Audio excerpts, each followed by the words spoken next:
Welcome to கதை திரட்டு audio books. இந்த வீடியோவில் நம்ம என்ன கதை கேட்க போகிறோம்னா, மலையோரம் வீசும் காற்று கதையின் நிறைவு பகுதி. நம்ம சேனலை இது வரைக்கும் சப்ஸ்கிரைப் பண்ணாதவங்க சப்ஸ்கிரைப் பண்ணுங்க. பக்கத்தில் இருக்கிற பெல் ஐக்கானை கிளிக் பண்ணி ஆல்ங்கிற ஆப்ஷனை ப்ரெஸ் பண்ணுங்க. ஸோ தட் நம்ம போடுற கதைகளை உடனுக்குடனே நீங்கள் கேட்கலாம். வாங்க கதைக்குள்ளே போகலாம். குமரேசன் திருச்சி ஹோட்டல் ஒன்றில்தான் தங்கியிருந்தான். கோபி போனபோது அறைக்குள் புகைத்து கொண்டிருந்தான். குறுமேசையில் மது சோடா புட்டிகள் காலியாக இருந்தன. கோபி கோபத்தை அடக்கிக் கொண்டு, குமரேசா, உன் நோக்கம் என்ன என்றான். அவன் சிரித்தபடி, என் நோக்கம் உனக்கு தெரியாதா என்ன? நீ எதுக்கு இங்க தங்கி இருக்கணும்? அதான் ஊருக்கு போன்னு சொன்னேன்ல. அது எப்படி? நீ போன்னா போயிடணுமா? ஏன் உன் வீட்டில் இருக்கக்கூடாதுன்னா? அது உன் வீடு. என்னை துரத்த உனக்கு உரிமை இருக்கு. ஆனா இது ஹோட்டல்.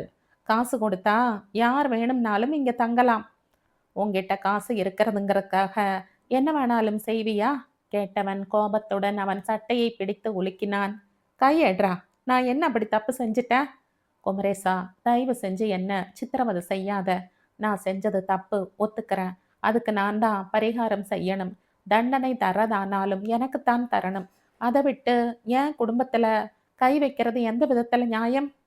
தப்பு நீ பண்ணி இருக்கலாம். ஆனா அனுபவிக்கிறது அவங்க தானே. எனக்கு உன் நிலைமை தெரியும். தர்ம சங்கடம் புரியுது. நீ ராசி இல்லாதவன்டா.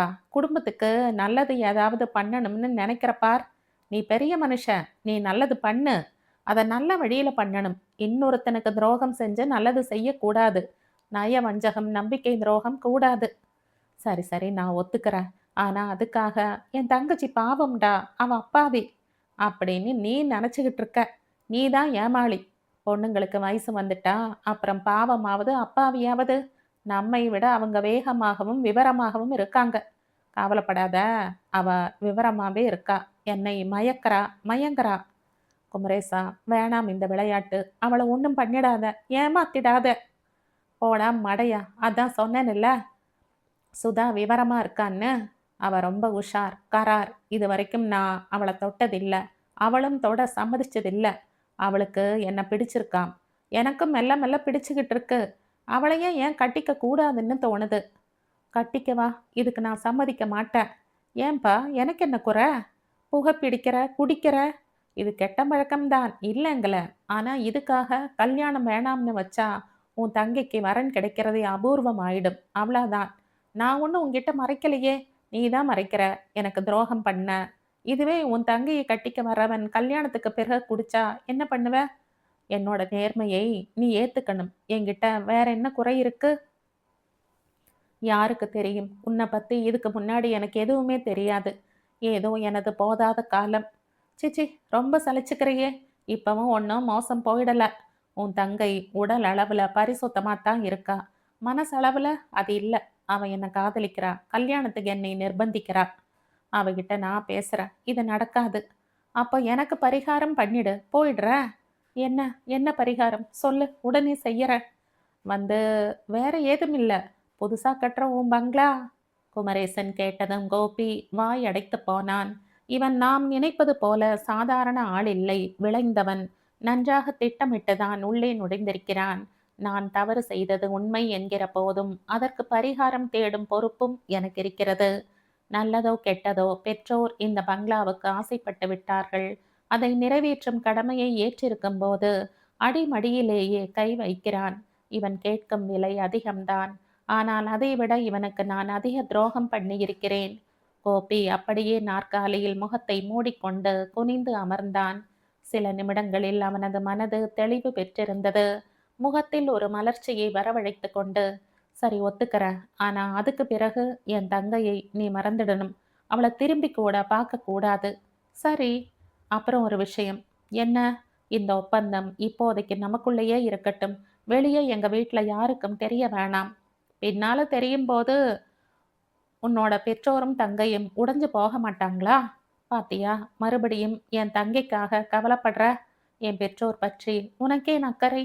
நீ வழிபோக்கன். வந்த வேலை முடிஞ்சா போய்கிட்டே இருக்க வேண்டியது தானே? உறுதியாக சொல்லிவிட்டு கோபி அங்கிருந்து வெளியேறினான். பாரத்தை இறக்கி வைத்த மாதிரி அப்போது அவன் உணர்ந்தாலும் பாரம் இறக்கப்பட்டதா இல்லை ஏற்றப்பட்டதா என்பதை அவனால் அனுமானிக்க முடியவில்லை.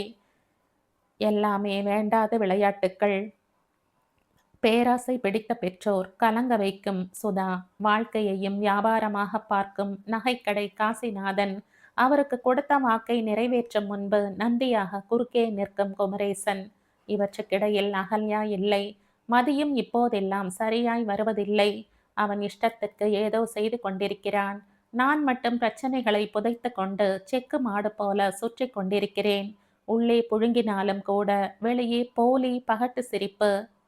இதெல்லாம் இன்னும் எத்தனை நாட்களுக்கு? ஒரு வாரம் ஓடி போயிற்று. பங்களாவிற்காக வந்து இறக்கப்பட்டிருந்த கம்பி சிமெண்ட் எல்லாம் திரும்ப ஏற்றப்பட்டு கொண்டிருக்க தகவல் அறிந்த வீட்டினர் ஓடி போய் மறைத்தனர். இதெல்லாம் எங்க கொண்டு போறீங்க? நீங்கெல்லாம் யாரு? என்று அலறினாள் கௌசல்யா. நகைக்கடை முதலாளி தான் எங்களை அனுப்பிச்சாரு. அவர் எதுக்கு உங்களை அனுப்பணும்? கம்பி சிமெண்ட்டுக்கு பணம் தரலையாமே, அதனால திருப்பி அனுப்பும்படி உத்தரவு. ஐயோ ஐயோ, இந்த அநியாயத்தை கேட்பார் இல்லையா என்று கௌசல்யா மார்பில் அடித்து கொள்ள ஊர் மக்கள் வேடிக்கை பார்த்தனர். இந்த பொம்பளை ஆடின ஆட்டம் என்ன, நல்லா வேணும் என்று நினைத்தனர். சாமிநாதன் என்ன செய்வதென்று தெரியாமல் கைகளை பிசைந்து கொண்டு மனைவிக்கு பயந்து, ஏய் நிறுத்துங்கப்பா, என் மகன் வந்ததும் பணம் அனுப்புறேன் என்றார். அவன் எப்ப வர்றது? வெளியூர் போயிருக்கான், வந்துடுவான். அது வரைக்கும் எங்களால காத்திருக்க முடியாது என்று அவர்கள் வேகமாக செயல்பட சுதா ஓடி வந்து கௌசல்யாவின் காதுகளில் கிசுகிசுத்தாள். உடன் அவளது முகம் மலர்ந்தாலும் சந்தேகம் வரப்பெற்று, செய்வாரா? நான் பேசுறேம்மா. குமரேசன் இப்ப எங்க இருக்காரு? அதான் ஊருக்கு போயிட்டாரு. இல்ல, இங்க இருக்கார், நான் பார்த்தேன். குமரேசனை சுதா ஏன் பார்க்கணும்? அவனது இருப்பிடம் இவளுக்கு எப்படி தெரியும் என்றெல்லாம் அவள் யோசிக்கவில்லை. அவளுக்கு அப்போது தேவை பணம். அதை யார் கொடுத்தால் என்ன? நமது கௌரவம் காக்கப்பட வேண்டும் என்றே நினைத்தாள். சுதா, போ அவரை பார்த்து பேசு. அவள் குமரேசனை தொலைபேசியில் அழைத்து விவரம் சொன்னாள். அப்படியா? நீ எதுக்கும் கவலைப்படாத. இன்னும் 1 மணி நேரத்துல நான் அங்க பணத்தோட வர்றேன்.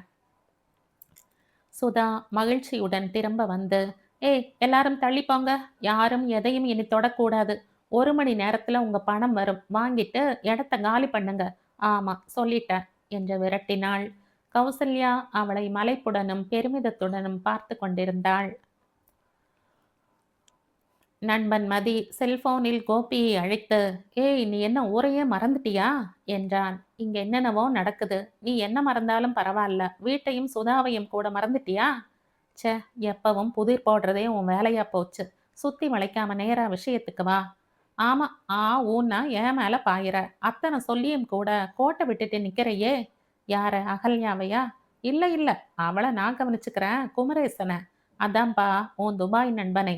வந்து வந்து கடைசியில வீட்லயே ஐக்கியமாயிட்டா. ஏய் என்ன சொல்ற நீ? அதுக்கு வாய்ப்பே இல்ல.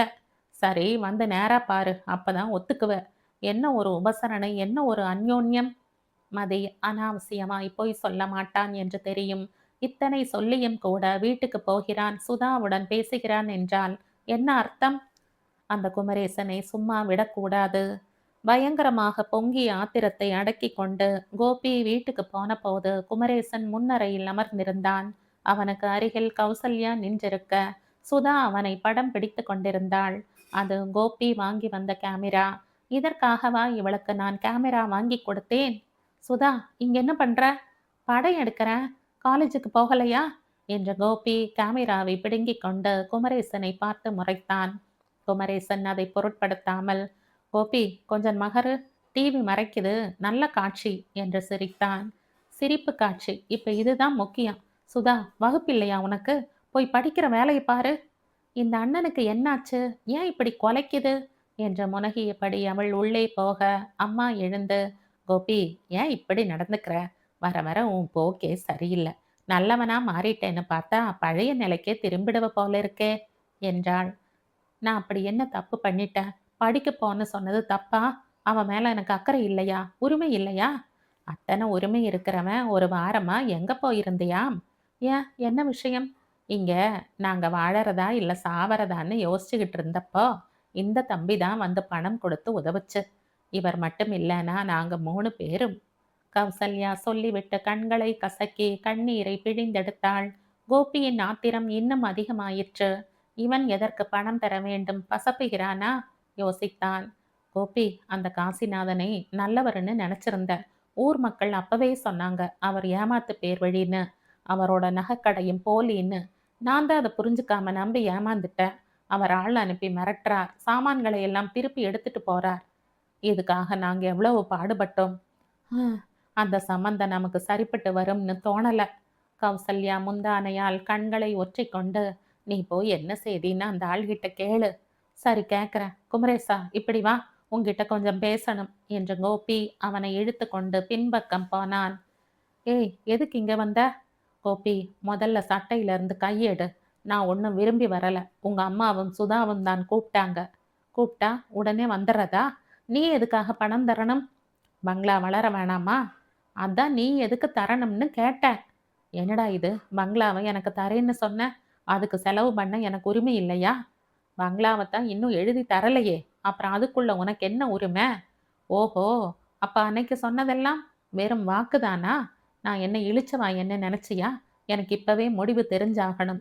அதை இப்பவே என் பேருக்கு மாத்தி தரணும் என்று குமரேசன் உரக்க பேச, ஏய், ஏன்டா கத்தற? மெதுவா பேசு. இன்னும் ஒரு வாரம் அவகாசம் கொடு. அது வரைக்கும் நான் இங்கதான் இருப்பேன். அவர்கள் தனியாய் பேசிக்கொள்வது என்னவென்று அறியும் ஆவல் சுதாவுக்கு எழவே அறைக்குள்ளிருந்து ஜன்னல் வழியாக கவனித்துக் கொண்டிருந்தாள். அண்ணனிடம் ஏதோ பிழை இருக்கிறது. அதனால் தான் திடீர் திடீரென கோபம் வருகிறது. அம்மா சொன்ன மாதிரி பழையபடியும் அண்ணன் தப்பு தண்டாவில் இறங்கிருச்சா? அப்போது வாசலில் அரவம் கேட்டது. வாகனம் வந்து நிற்பதும் புழுதி பறப்பதும் தெரிந்தது. தொடர்ந்து தட்டப்பட்டது. கௌசல்யா யோசனையுடன் போய் திறக்க, வெளியே போலீசார் இருவர், இது கோபியோட வீடு தானே என்று அதட்டினர். அவள் மிரண்டு, ஆமா, என்ன விஷயம்? அவன் இருக்கானா என்று கேட்டு பதிலுக்கு காத்திராமல் உள்ளே நுழைந்தனர். எங்க அவன்? அவள் வார்த்தை வராமல் தடுமாறி, சார், என் மகன் என்ன தப்பு பண்ணுனா என்றாள். அதை ஸ்டேஷன்ல வந்து கேட்டுக்கங்க. அவனை எங்க ஒளிச்சு வச்சிருக்கீங்க? இல்ல, நாங்க ஒளிச்சு வைக்கல. அவன் இங்க இல்ல என்ற தோட்டத்தை மறைத்தபடி பொய் சொன்னாள். அதற்குள் குமரேசன் போலீஸை கவனித்து, கோபி, போலீஸ் போலீஸ் என்று கிசுகிசுத்தான். உன்னைத்தான் தேடுது. என்னையா, எதுக்கு? அது அப்புறமா சொல்ற. முதல்ல நீ இங்கிருந்து தப்பிச்சு போயிடு. நான் ஏன் போகணும்? நான் என்ன தப்பண்ண? விவரம் புரியாம பேசாத. என் பேர்ல நான் புகார் கொடுத்திருந்தேன். 2 வாரம் கழிச்சு அவங்க சாவகாசமா இப்பதான் வர்றாங்க. என் பேர்ல எதுக்கு புகார்? அதான் நான் சரின்னு சொன்னனே.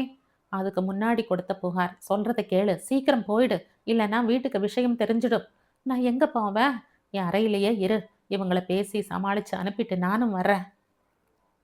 அந்த சம்பவம் குமரேசனை அந்த வீட்டின் நாயகனாகவும் பாதுகாவலனாகவும் உருவகப்படுத்தி இருந்தது. சாமிநாதனுக்கும் கௌசல்யாவுக்கும் மகனை விட அவன் பேரில் அத்தனை மதிப்பும் மரியாதையும் வந்திருந்தது. பெற்று வளர்த்த மகன் உதவாக்கரையாக இருக்கிறான். திரும்ப திரும்ப குடும்பத்திற்கு அவனால் கெட்ட பெயர். எங்கிருந்தோ வந்தவன் நம்மை காக்கிறான். இது மாதிரி நமக்கு ஒரு பிள்ளை இல்லாவிட்டாலும் மருமகனாவது கிடைத்தால் தேவலாம் என அவர்கள் யோசித்துக் கொண்டிருந்தனர். அன்று போலீஸை பார்த்து வீட்டினர் மிரண்டு போயிருக்க, குமரேசன் கொஞ்சமும் அலட்டி கொள்ளாமல் அவர்களை அணுகினான். அவர்கள் அவனை பார்த்ததும் பயம் தணிந்து பணிவுடன் பேசினர். இவன் நிச்சயம் பெரிய ஆள்தான். சுதாவுக்கும் இவனை பிடிக்கிறதால் மருமகனாக கிடைத்தால் நமது பாக்கியம். மகனை போலீஸ் தேடுகிறது. அவன் எங்கே ஓடினான் என்கிற கவலையை விட பசையுள்ள இவனது பக்கமே அவர்களின் நாட்டம் போயிற்று. குமரேசனுடன் தனியாக பேசிய பின் போலீஸ்காரர்கள் சமாதானமாகி, இவர் சொல்வதால் இப்ப போகிறோம், உங்கள் பையனை கண்டிச்சு வைங்க என்று கிளம்பினார்கள். சுதாவுக்கு அதை கேட்க பூரித்து போயிற்று. அண்ணனை தாழ்த்தின வருத்தத்தை விட நேற்று வந்தவனை புகழ்வதை பார்த்து மனது மகிழ்வதன் நோக்கம் அவளுக்கு புரியவில்லை. பெற்று வளர்த்த மகன் உதவாக்கரையாக இருக்கிறான். திரும்ப திரும்ப குடும்பத்திற்கு அவனால் கெட்ட பெயர். எங்கிருந்தோ வந்தவன் நம்மை காக்கிறான். இது மாதிரி நமக்கு ஒரு பிள்ளை இல்லாவிட்டாலும் மருமகனாவது கிடைத்தால் தேவலாம் என அவர்கள் யோசித்துக் கொண்டிருந்தனர். அன்று போலீஸை பார்த்து வீட்டினர் மிரண்டு போயிருக்க, குமரேசன் கொஞ்சமும் அலட்டி கொள்ளாமல் அவர்களை அணுகினான். அவர்கள் அவனை பார்த்ததும் பயம் தணிந்து பணிவுடன் பேசினர். இவன் நிச்சயம் பெரிய ஆள்தான். சுதாவுக்கும் இவனை பிடிக்கிறதால் மருமகனாக கிடைத்தால் நமது பாக்கியம். மகனை போலீஸ் தேடுகிறது. அவன் எங்கே ஓடினான் என்கிற கவலையை விட பசையுள்ள இவனது பக்கமே அவர்களின் நாட்டம் போயிற்று. குமரேசனுடன் தனியாக பேசிய பின் போலீஸ்காரர்கள் சமாதானமாகி, இவர் சொல்வதால் இப்ப போகிறோம், உங்கள் பையனை கண்டிச்சு வைங்க என்று கிளம்பினார்கள். சுதாவுக்கு அதை கேட்க பூரித்து போயிற்று. அண்ணனை தாழ்த்தின வருத்தத்தை விட நேற்று வந்தவனை புகழ்வதை பார்த்து மனசு மகிழ்வதன் நோக்கம் அவளுக்கு புரியவில்லை. கௌசல்யா மயம் தெளிந்து, சார் காஃபி குடிச்சிட்டு போங்க என்று கெஞ்சி, சுதா சீக்கிரம் போய் பாலை சுடவை என்று விரட்டினாள். போலீஸ்காரர்கள் குமரேசனை பார்க்க, ஆமா சார், இவங்களோட மகிழ்ச்சிக்காக என சரி என்றனர். காஃபி கூட இவரை கேட்டுவிட்டுத்தான் குடிப்பார்கள் போல என அவள் நினைத்தாள். தம்பி போலீஸ்ல பெரிய வேலையில இருக்குமோ? அவர்கள் போனதும், தம்பி போலீஸ் ஏன் கோபியே, அது ஒண்ணுமில்ல, அதான் சரி பண்ணி அனுப்பிட்டேனே. சரி பண்ணது உங்க திறமை, பெருந்தன்மை, அதுக்கு நாங்க ரொம்ப கொடுத்து வச்சிருக்கோம். ஆனா என்ன விஷயம்னு தெரிஞ்சாகணும் இல்ல? தெரிஞ்சு என்ன பண்ண போறீங்க? அதான் பிரச்சனை முடிஞ்சு போச்சே. இல்ல தம்பி, இந்த பிரச்சனை முடிஞ்சிருக்கலாம், உடனே இன்னொன்னு கிளம்பாதுன்னு என்ன நிச்சயம்? பிரச்சனை வர்ற போதெல்லாம் உங்களை தொந்தரவு பண்ணிக்கிட்டு இருக்க முடியுமா? உங்க தொந்தரவுக்காக மகிழ்ச்சியோட காத்திருக்கேன். அது இல்ல தம்பி, கோபியை நினைச்சா எங்களுக்கு பயமா இருக்கு. துபாய் போறதுக்கு முன்னாடி யாருக்கும் பயன் இல்லாம தருதலையா சுத்திக்கிட்டு இருந்தான். அங்க போனதும் திருந்திட்டான்னு நினைச்சு அவனுக்காக இடம் வாங்கி பங்களா கட்டி பெரிய இடத்துல பொண்ணு ஏற்பாடு பண்ணோம். அவனை பத்தி சம்பந்திக்கு தெரிஞ்சு போச்சோ என்னவோ தெரியல, எங்களோட உறவையே முறிச்சுக்கிட்டாரு. அவன் திரும்ப பழைய ரவுடித்தனத்தை காட்டத் தொடங்கிட்டானோங்கிற பயம். சொல்லுங்க, அவன் ஏன் தலைமறைவாகணும்? தப்பு பண்ணலைங்கிறப்போ எதுக்காக போலீஸை பார்த்து ஓடணும்? அதான் சொல்றனே, வீட்டில் இத்தனை பேர் முன்னாடி போலீஸ் அவனை பிடிச்சிட்டு போனா ஊர் கேவலமா பேசாதா? அதனால நான் தான் அவனை ஓடி போக சொன்னேன். அது சமயோசித நடவடிக்கை. அப்புறம் அவன் தப்பு பண்ணலையான்னு கேட்குறீங்க? ஆமா, தப்பு அவன் பண்ணலைன்னு நான் பொய் சொல்ல விரும்பல. தப்பு செஞ்சிருக்கான், அது அவனையும் மீறின தப்பு. அவனே எதிர்பார்க்காம அவனது தலைக்கு மேல போன விஷயம். அது கூட அவன் தனக்காக பண்ணல, பிறருக்காகத்தான். தெரியும், அவனை பத்தி தனக்காக பண்ணிக்கிட்டாதான் பரவாயில்லையே.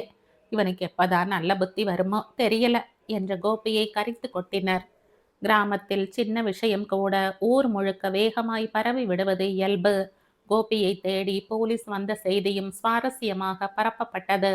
ஏற்கனவே சாமிநாதன் கௌசல்யாவின் அலட்டல் தாங்காமல் பொறாமையில் தகைத்திருந்தவர்களுக்கு இப்போது நல்ல தீனி கிடைத்தது.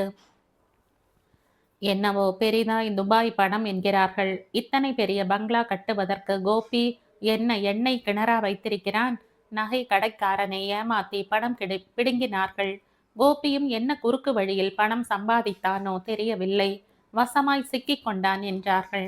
கிராமத்தில் அன்பு, பாசம், நேசம், பற்றுதல், மனிதாபிமானம், உதவும் குணம் எல்லாமே அதிகம். அதைவிட அதிகமாய் பொறாமையும், அருகில் இருப்பவரின் வளர்ச்சியையும் உயர்வையும் சகித்து கொள்ள முடியாத அவலத்தால் பலரும் பல மாதிரி பேசிக் கொண்டிருந்தனர்.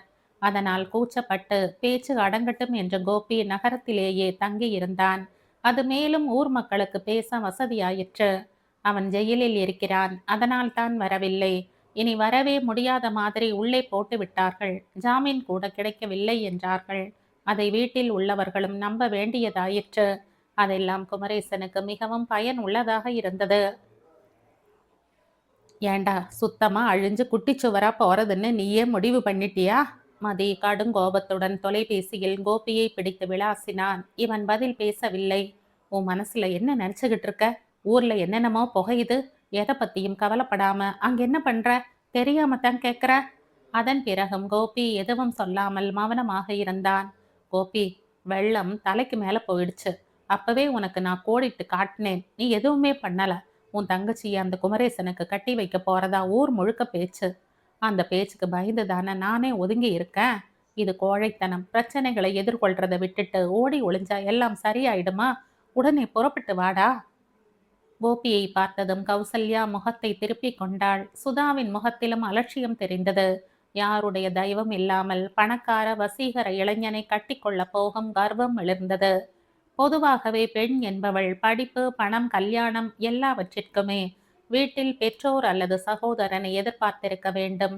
அவர்களை அனுசரித்து போனால்தான் காரியம் நடக்கும். இங்கே குமரேசனை அவள் தன்னைத்தானே தேடிக்கொண்டதாகவும் இனி வேறு யாருடைய தயவும் தனக்கு தேவையில்லை என்கிற மாதிரியும் அவள் நினைத்தாள். அது அவளது நடத்தையிலும் பிரதிபலித்தது. சுதா, நான் கேள்விப்பட்டதெல்லாம் உண்மையா? என்ன கேள்விப்பட்டேன்னு சொன்னா தானே தெரியும். உனக்கும் குமரேசனுக்கும் திருமணம் நிச்சயம் பண்ண போறாங்கன்னு. ஆமா, உண்மைதான். அதுல என்ன தப்பு? அவரை நான் நேசிக்கிறேன். நம்ம குடும்ப மானத்தை காத்தவர். எல்லாத்துக்கும் மேலா உன்னோட நண்பர். சுதா, நான் உனக்கு எப்படி எடுத்து சொல்றதுன்னு தெரியல. நண்பன்னா அத்தனை நெருக்கம் ஒண்ணும் இல்ல. அவன் யாரோ எவனோ. அவனோட குடும்ப பின்னணி என்னன்னு கூட தெரியாது. அதனால என்ன? குடும்ப பின்னணி தெரிஞ்சுக்கிட்டா காதலிக்க முடியும்? எனக்கு மனசுக்கு பிடிச்சிருக்கு. பழகுனேன். பழகும்போது இன்னும் அதிகமா அவரை பத்தி புரிஞ்சுக்க முடிஞ்சது. அதனால என்னை பத்தி நீ கவலைப்பட வேண்டியதில்ல. நான் ஒண்ணும் பாப்பா இல்ல. அந்த காசிநாதன் பொண்ணு மாதிரி ஓடி போகல. சுதா, இத பார். நான் உன் அண்ணன். உனக்கு நல்லதையே நினைக்கிறவன். சரிண்ணா, நான் மறுக்கல. நல்லத நினைக்கிறேன். ஆனா செயல்படுத்தும்போது கோட்டை விட்டுடுற. நல்லத நினைத்து கெடுதலை வரவழைச்சுக்கிற. நல்லத நினைச்சா மட்டும் போதாது. அதை செயல்படுத்துறதுக்கு ஒரு துணிவும் பக்குவமும் வேணும். கோழைத்தனம் கூடாது. உன்கிட்ட அதுதான் அதிகமா இருக்கு. உதாரணத்துக்கு அகல்யா விஷயம். பல ஆண்டா சுத்துனீங்க. கடைசியில கல்யாணம்னு வரும்போது பிரிவு. ஒதுங்கிட்ட. சுதா, மனசாட்சி இல்லாம பேசாத. நானும் ஒதுங்கினேன். நம்ம பெத்தவங்க தானே. பணம், பங்களா, பகட்டுன்னு மயங்கி என் வாழ்வை காவு கொடுத்தாங்க. எல்லாம் எனக்கு தெரியும். பெத்தவங்க பலதும் சொல்வாங்க, செய்வாங்க. அவங்களின் கண்ணோட்டமும் அவங்களின் சிந்தனையும் வேறு. நீ மெய்யாலுமே அகல்யாவை விரும்பி இருந்தா அவளை விட்டு இருக்க கூடாது. சுதா, நீயுமா இப்படி பேசுற? அதுவும் என்ன பார்த்து? பாவி, சின்ன வயசுல இருந்து எனக்காக நான் எதுவும் கேட்டிருக்கனா? உனக்காக உனக்காக எத்தனை கஷ்டப்பட்டிருப்ப. உன் சுகம், உன் தேவைகள், உனக்கு பிடித்தவைகள், உன் நல்லதுக்குன்னு வாழ்ந்தனே, எல்லாத்தையும் மறந்துட்டு தூக்கி எறிஞ்சு பேசுறியே, இது நியாயமா? இப்போ இங்க இந்த காசிநாதன் பொண்ணை பத்தி சொன்னியே, அவ கெட்டு போனவன்னு தெரிஞ்சும் கூட எல்லாரும் சேர்ந்து என் தலையில கட்டி வைக்க பார்த்தீங்களே, நான் ஏன் அதுக்கு மௌனம் காத்தேன் தெரியுமா? ஏன் பணம் வருதுன்னு தானே? அடி பைத்தியமே! இந்த அண்ணனை நீ புரிஞ்சுகிட்டது இவ்வளவுதானா? இப்படி அமிலத்த உமிழ்றியே, இது உனக்கே நியாயமா இருக்கா? நகை கடைக்காரன் பணம் கொடுத்தா அதை வச்சு உனக்கு ஒரு நல்ல வாழ்வு தொடங்கலாம்னு தான் என்னோட மனசாட்சியை அடக்கி வச்சிருந்த. அகல்யாவையும் துறக்க முன் வந்தேன். எல்லாம் உனக்காகத்தான். அண்ணா, எனக்காக எனக்காகன்னு ரொம்ப பீத்திக்காத. எல்லாத்துக்கும் ஒரு அளவு இருக்கு, வரைமுறை இருக்கு. எனக்காக நீ சாப்பிட முடியுமா? எனக்காக நீ படிக்க முடியுமா? இல்ல, எனக்கு நோவுன்னா நீ மருந்து சாப்பிட முடியுமா? சீராட்டி பாராட்டி வளர்க்கறதுக்கும் ஒரு பருவம் இருக்கு. அதுக்கு மேல வரும்போது அவர்களின் ஆசாபாசங்களுக்கு மதிப்பு கொடுத்து முடிவெடுக்கணும். உன்கிட்ட அன்பு இருக்கு, ஆனா அக்கறை இல்ல. திறமை இருக்கு, ஆனா உறுதி இல்ல. இதெல்லாம் இருந்திருந்தா உன்னையே நம்பியிருந்த அகல்யாவை இப்படி நட்டாத்துல விடுவியா? அவளும் ஒரு பொண்ணு தானே. தங்கைக்காக தியாகமா? இந்த தியாகம் யாருக்கு வேணும்? என்ன சொல்ற? ஒன்ன அழிச்சு இன்னொன்னை உருவாக்குறதா? இல்ல ஒண்ணு இருக்கும்போதே இன்னொன்னையும் ஆக்கணும். அதுதான் திறமை, சாமர்த்தியம். இங்க எனக்காக அகல்யாவை காவு கொடுத்தேன்னு சொன்னதையே நான் அவமானமா நினைக்கிறேன். அது உண்மைன்னா அந்த பெண்ணோட மனசு எத்தனை பாடுபட்டிருக்கும். அவளோட கனவு, உணர்வுகள், ஆசாபாசங்கள் எல்லாத்துக்கும் என்ன எதிரி ஆக்கிட்டியே. எதுக்கு எனக்கு இந்த பொல்லாப்பு? அந்த பழி பாவம் அது என்ன வாழ்நாள் முழுக்க துரத்தாது? அகல்யா மனசு வெறுத்து சபித்தா நான் எப்படி நிம்மதியா இருக்க முடியும்? சுதா பேச பேச கோபி வாய் அடைத்து போய் நின்றிருந்தான். இவளா என் தங்கையா பேசுகிறாள்? கடைசியில் நான் செய்ததெல்லாம் தவறாக பேசப்படுகிறதே. எனது நோக்கம், உணர்வுகள், ஆத்மார்த்தம் எல்லாமே சரியாய் புரிந்து கொள்ளப்படாமல் அசிங்கப்படுகிறதே. இதற்காகவா நான் இத்தனை கஷ்டப்பட்டேன்? சுதா, நீ ரொம்ப பேசுற. நல்லாவே பேசுற. மகிழ்ச்சி. நான் செய்ததெல்லாம் தப்பாகவே இருந்துட்டு போகட்டும். எல்லா பழி பாவங்களையும் நானே ஏத்துக்கிறேன். ஆனா அதுக்காக உன் வாழ்க்கையை நீ கெடுத்துக்க வேணாம். நான் சொல்றது கேளு. அந்த குமரேசன் நீ நினைக்கிற மாதிரி நல்லவன் இல்ல. அவனை பத்தி முழுசுமா தெரிஞ்சுமே அவனோட அவனை பற்றி முழுமையாக தெரிந்தால் அவனது சுயநலம் புரியும். காசிநாதனுக்கு இவன் சளைத்தவன் இல்லை. இவனும் ஒரு ஏமாற்று பேர்வழி மிரட்டல்காரன். அப்ப நீ? நான் நான் வந்து அண்ணா, எதுக்கு இந்த வேஷம்? இன்னும் எத்தனை நாளைக்கு மறைச்சு வச்சு உன் மனசுலயே போட்டு புகஞ்சிட்டு இருப்ப? சுதா, கஷ்ட நஷ்டம் என்னோடையே போகட்டும். அது எதுக்கு உனக்கு? அண்ணா, தர்க்கம் போதும். நீ நினைக்கிற மாதிரி நான் ஒன்றும் குழந்தை இல்லை. குமரேசனை பத்தி நீ என்ன சொல்ல வர்றையோ அதெல்லாம் எனக்கு தெரியும். எப்படி? அவரே மனம் திறந்து எல்லாம் சொன்னார். அதன் பிறகுதான் எனக்கு அவர் பேர்ல மரியாதையே வந்தது.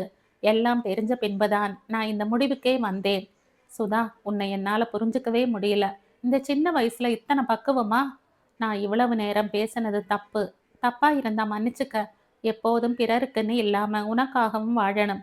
பொது நலத்திற்கிடையே சுயநலத்தையும் அடியோடு மறந்துடக்கூடாது. குமரேசன் சொல்றதுக்கு முந்தி வரை நானும் கூட உன்னை தப்பாத்தான் நினைச்சிருந்தேன். அவர் சொன்ன பின்புதான் நீ நம்ம குடும்பத்துக்காக எவ்வளவு சுமைகளை சுமந்துகிட்டு இருக்கேன்னு புரிஞ்சது. சுமைகளை ஏன் நீ மட்டும் சுமக்கணும்? கொஞ்சம் நாமும் பகிர்ந்துக்கலாமேன்னு தான் இந்த திருமணத்துக்கு சம்மதிச்சேன். குமரேசனுக்கு இந்த பங்களா இடம் எல்லாம் எழுதி கொடுத்தாலும் தப்பில்லண்ணா. ஒரு நல்லவருக்காகத்தான் உன் தங்கையை கொடுத்திருக்கிறாய் என்று நீ மகிழலாம், திருப்தி அடையலாம். நீ பட்ட கஷ்டமெல்லாம் போதும்னா. என்ன சொல்ற? இந்த தங்கை எடுத்த முடிவு சரிதானா? ரொம்ப சரி என்ற கோபி தன் கலங்கிய கண்களை துடைத்து கொண்டான். ச்சே, என்னவோ நான் பெருசாய் சாதிக்கிற மாதிரியும் தியாகம் பண்ணுகிற மாதிரியும் நினைத்து கொண்டிருந்தேன். இவள் எல்லாவற்றையும் உடைத்து விட்டாள். நான் குமரேசனுக்கு செய்த நம்பிக்கை துரோகத்திற்கு பங்களாவை கொடுத்தால் மட்டும் போதாது, சுதாவையும் கொடுப்பதுதான் சரியான பரிகாரமாயிருக்கும். எப்படியோ என் பேர் பழுதடைந்தாலும் பரவாயில்லை. இந்த நிச்சயதார்த்தமும் திருமணமும் எந்தவித பிரச்சனையும் இன்றி நன்றாக நடக்க வேண்டும். கோபி அதற்கு கடவுளிடம் வேண்டிக் கொண்டான். ஆனால் அந்த திருமணம் நடக்கக்கூடாது, அவர்கள் நிம்மதியாகவும் மகிழ்ச்சியாகவும் இருக்கக்கூடாது என்ற நகைக்கடை காசிநாதன் கங்கணம் கட்டி கொண்டிருந்தார். நான் என்ன இழிச்சவாயனா? கோபி நேத்து பிறந்தவன். என்னை எப்படி அவமானப்படுத்திட்டா? என் மக கெட்டு போனவதான், மறுக்கல. அதுக்கு அவளை வேணாம்னு சொல்லு. ஆனா நான் திட்டமிட்டு முதலீடு செய்த அந்த பங்களா எனக்கு கிடையாதுன்னு சொன்னா அதுக்கு என்ன அர்த்தம்? நான் என்ன மடையனா? எனது உழைப்பு திட்டம் முயற்சிக்கெல்லாம் என்ன விலை? இது கௌரவ பிரச்சனை, எனது தந்திர முளைக்கு விடப்பட்ட சவால், நான் பார்த்து பார்த்து வளர்த்த கட்டிடம். அத்தனை எளிதாய் இன்னொருத்தனுக்கு தாரை வார்த்து விட முடியுமா? எனக்கில்லாமல் அதை வேறு எவரும் அனுபவிக்க கூடாது. அவரது நெஞ்சில் குரூரம் உதித்தது. உடன் அடியாட்களை அழைத்தவர், அந்த பங்களாவை வெடிகுண்டு வச்சு தகர்த்துங்கடா என்று விரட்டினார்.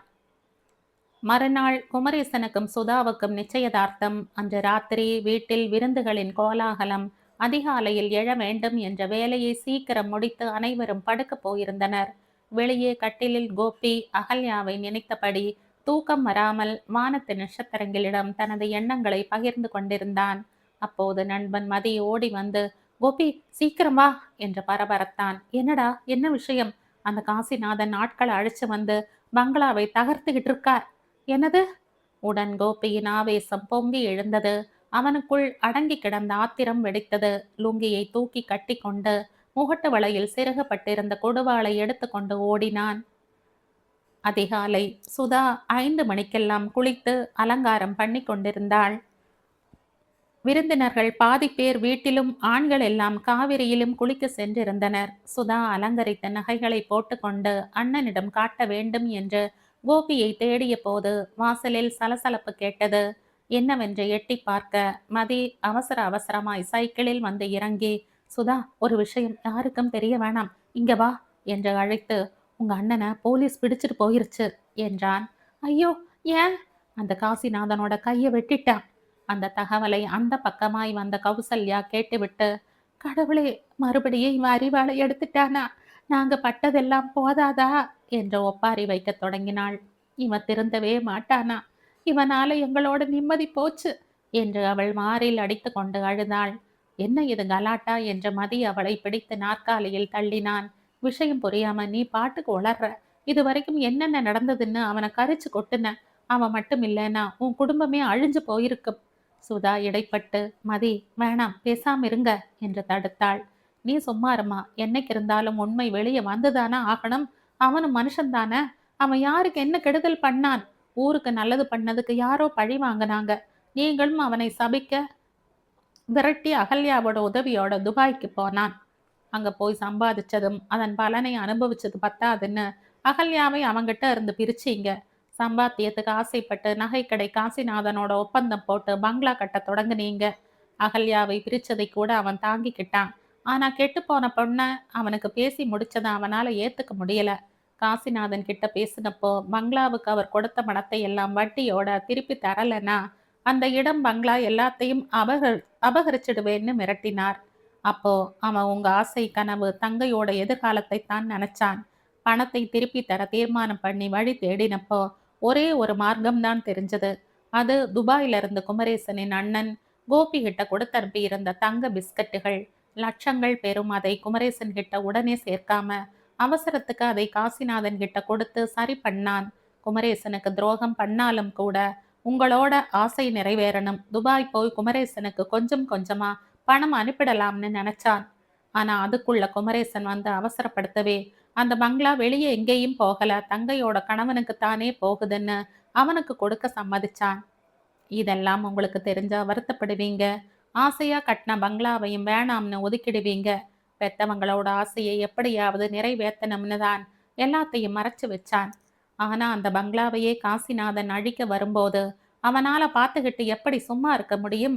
தலையை வெட்டுறதுக்கு பதில் கையை வெட்டிட்டு போயிருக்கான். எல்லாத்துக்கும் காரணம் உங்களோட பேராசை. அதை மறந்துட்டு கடைசியில கோபி மேல பழி போடுறீங்க.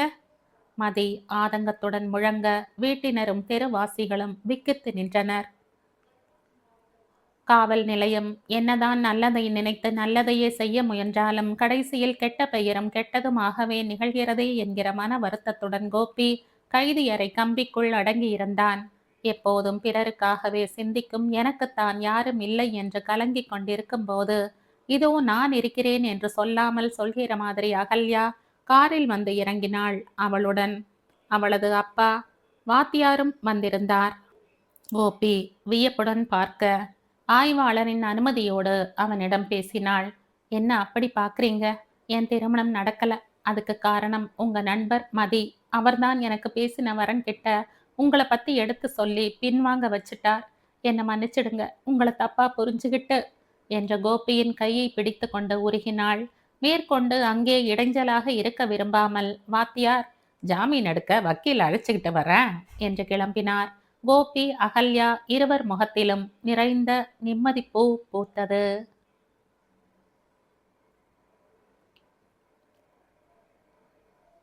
இதோடு இந்த கதை முடியுது. இந்த கதை உங்களுக்கு பிடிச்சிருந்தா லைக் பண்ணுங்க, ஷேர் பண்ணுங்க, சப்ஸ்கிரைப் பண்ணுங்க. மற்றும் ஒரு இன்ட்ரெஸ்டிங்கான கதையோட அடுத்த வீடியோல சந்திப்போம். பாய். தேங்க்யூ.